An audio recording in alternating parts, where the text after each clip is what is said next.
আপনারা জানেন যে ডিএনসিসি সম্প্রতি অবৈধ স্থাপনা উচ্ছেদের জন্য একটা কঠিন কর্মসূচি হাতে নিয়েছে এবং এটি সারা ঢাকা শহরব্যাপী পরিচালিত হবে। এটি শুরু হয়েছে, তারই ধারাবাহিকতা আজকে আমাদের এই উচ্ছেদ অভিযান।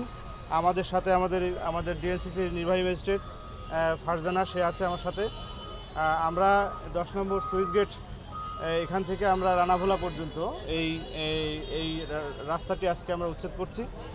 পর্যায়ক্রমে আমাদের এই উত্তরার যে সমস্ত জায়গায় অবৈধ স্থাপনা আছে আমরা তালিকা করেছি, সেই সমস্ত জায়গায় আমরা উচ্ছেদ পরিচালনা করব। এবার যাতে বেদখল না হয় সেজন্য আমরা বিভিন্ন স্থানীয় যে সমস্ত আমাদের কল্যাণ সমিতি আছে এবং আমাদের ছাত্র প্রতিনিধি আছে, আমরা তাদেরকে সহযোগিতা নিচ্ছি। পাশাপাশি আমাদের ডিএনসিসি যে আমাদের বিশাল কর্মী বাহিনী রয়েছে তাদেরও সহযোগিতা নিচ্ছি। আশা করছি যে আমরা ঢাকাবাসীকে একটি সুন্দর নগরী উপহার দিতে পারবো। প্রথমে আমি নোটিশের বিষয়টা বলি। আপনি জানেন যে নোটিশ একটা বৈধ জিনিস, নোটিশটা বৈধ জিনিস বৈধ জায়গায় দেওয়া হয়, এটি একটি অবৈধ জায়গা, সুতরাং এখানে নোটিশের বিষয়টি এখানে আসে না। আর হচ্ছে আমরা চেষ্টা করছি যে আমাদের যারা ছিন্নমূল যারা আছে তাদেরকে আমরা বিভিন্ন খাস জমি আমরা পুনরুদ্ধারের চেষ্টা করছি। সেখানে আমরা এই পার্ক এবং বিনোদনের জায়গা গড়ে তোলার পাশাপাশি আমরা সেখানে কিছু অ্যারেঞ্জমেন্ট করার ব্যবস্থা করব। কিন্তু একটা বিষয় মনে রাখতে হবে যে অবৈধ জায়গায় এসে বসেই আমরা যদি পুনর্বাসনের দাবিতে সেখানে বসে পড়ি এবং আমাদেরকে পুনর্বাসন করতে হবে। ঢাকা শহর তো একটা লিমিটেড জায়গা, এখানে প্রচুর মানুষের বসবাস, আমাদের সাধ্যে যতটুকুগুলো আমরা সেটাই করতে। আমরা পর্যায়ক্রমে যে পাবলিক স্পেসগুলো আছে সেটা আমরা উদ্ধার করছি, উদ্ধার করে তারপর আমরা দেখব যে আমরা কতটুকু এটা করতে পারি। এই পরিকল্পনা আমাদের আছে।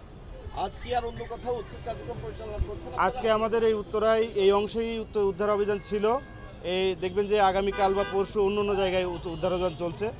আমরা যখনই যেখানে উদ্ধার অভিযান আমরা নেব, আমাদের যারা মিডিয়া কর্মী আপনারা আছেন তাদেরকে আমরা অবহিত করব। এখানে একটা মন্দির আছে, এখানে একটা ধর্মীয় হিন্দু ধর্মের একটা প্রতিষ্ঠান এখানে রয়েছে। আমরা সেটি তাদেরকে আমরা বলেছি এই জায়গাটি সিটি কর্পোরেশনের জায়গায়, আমরা সেটি আপাতত উচ্ছেদ করছি না, এটা তাদের সাথে আমরা কথা বলবো। পাশাপাশি এদিকে একটি মসজিদের তিনখানাও আমরা দেখেছি, আর ওই সাইডে একটি মসজিদের তিনখানাও ছিল, সেটিও কি সিটি কর্পোরেশন? আপনারা জানেন যে কোনো ধর্মীয় প্রতিষ্ঠান পবিত্র জায়গায় পবিত্র, এটি একটা, এবং এটি একটা বৈধ জায়গায় হওয়া সমীচীন। ইসলাম ধর্মের মসজিদও কিন্তু বৈধ জায়গায় হতে হয়, তাহলে কিন্তু সেখানে ইবাদত হয় না, এটা আমাদের সবারই জানা থাকা উচিত।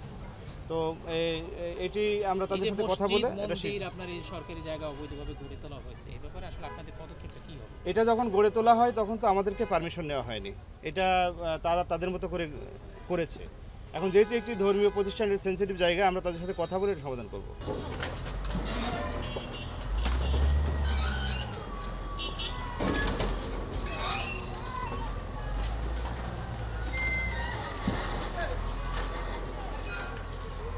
এখন বেসিক্যালি হচ্ছে যে আমাদের যা সেক্টর বসবাস করতেছি, এই সেক্টরে যে আমাদের 10 নম্বর সেক্টর খেলার মাঠ নাই, বড় একটা ইস্যু, বড় সমস্যা। আমরা ছেলে মেয়েলে নিচে নামবো কোথায় যাবো এর স্কোপ নাই, কারণ এই ওয়াকওয়েটা নাই, ওয়াকওয়েটা হচ্ছে এখানেও দখল হয়ে যাচ্ছে। আমি চাচ্ছি সবাই রিজিকে মালিক আল্লাহ, সবাই রিজিকে আছে খাবে, কিন্তু যখন বসবাস করছি এত টাকা দিয়ে ইনভেস্ট বাড়ি করেছি, তাতে আমাদের একটা সুবিধা পাওয়া উচিত।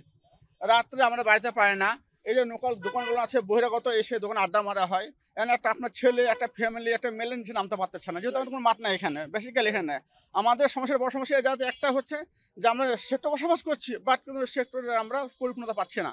বেসিক্যালি আছে এক নম্বর নাই মাঠ একটা খেলার, নাই চাইল্ড গার্ডেনগুলো। আমাদের সেক্টরে অনেক ছোট ছোট জায়গা আছে, রাজুকের জায়গা।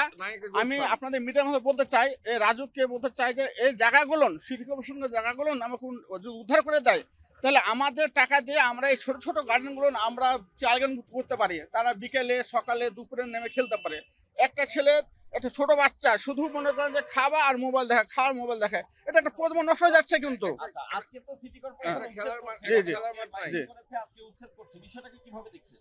বিষয়টা দেখছি সুফল ইতিবাচক দেখছি এবং সুফল বয়ে আসবে এই সেক্টরে, আমি আশা মনে করি। না আগে আওয়ামী লীগের আমলে দিছি, তারপরে টাকা পয়সা দিই নাই, কিন্তু এই লোকই বারবারই যায় আমরে কয় যে তোমরা এখানে এডি করা যাবে না, রাতের 12টা একটা মতো দহন করা যাবে না, ওই লোকের বলে সমস্যা হয়। আরও তো লোকজন আছে, তাকে তো কোনো সমস্যা নাই, কিন্তু ওই মাসুম বিল্লাই খালি বারবার কয় যে এই দোকানদার রাতের 12টা একটা মতো থাকে, ওর সমস্যা বলে এই কয়। ওর দোকানের ওর নিচেই 3টা দোকান আছে বুঝছেন। আর আমরা বস্তির মধ্যে আজ 26-27 বছর এই রাস্তার মধ্যেই পরে রয়েছি, এখানে ঘুমাইছি, এখানে দোকানও করছি এবং থাকতাছি এবং দোকান করতেছি 4 বছর ধরে। এই এই এই সরকার আমলে ভাঙা এই মাসুম বিল্লাই খালি এডি কয়, মানে ওই লোকই যায় গুতায় বারবার হেমালা বানিয়ে আলাইতেছে, এটা করতেছো ওইটা করতেছো। তখন আওয়ামী লীগের আমলে আওয়ামী লীগের ফলা মানে আরে সব ভাঙছে, আফসার খান ভাঙছে আগে, আফসার খানের লোকেরা ভাঙছে আয়া, ওই যে খসু পাস করার পরে আয়া ভাঙছে আর কি, তারপরে তো ভাঙে নাই। এই যে এই প্রথম ভাঙা দিলে যে মাসুম বলের কথাই শুনি, ওই আম করে যায় প্রত্যেক দোকানদারের গালি গুতায় যে তোমরা এখানে দহন করবা কে, এখানে ইয়ে করো কা, খালি এডি কয় এই মাসুম বিল্লাই।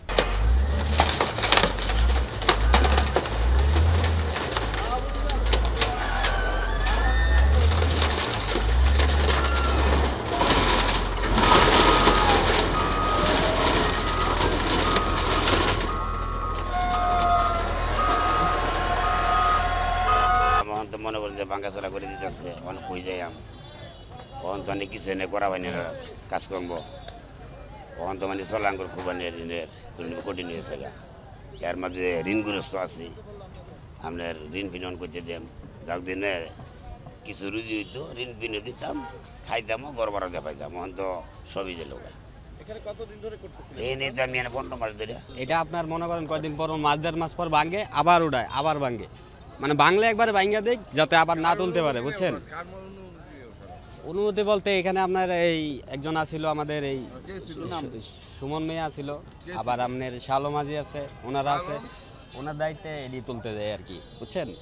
এই শালমাজি সুমন এদের পরিচয় কি? এরা তো আপনার ওই আড়তের মালিক, ওই যে আপনার হাজিবাড়ি থাকে আর কি। হ্যাঁ হাজিবাড়ি থাকে। তুলে ফেলতেছি যে কালকে মাইকিং করছে যে পানি আনবোর্ড কি রাজুক বা সিটি কর্পোরেশন এরা তুলে দিতেছে, এখন রাস্তা ক্লিয়ার করে দিয়ে সরকারি জায়গা দখল করে রাখছে আমরা রাস্তার সাইড, এই জন্য ওরা বলছে সরাই দিতেছে। এখন নিজ থেকেই সহায় দিচ্ছে। নিজে করতে কষ্ট করে করছি, মাল নষ্ট করে ফেলালে কি করবো। বহু বছর ধরে আইস প্রায় 40 বছর ধরে শুয়ে গেছে।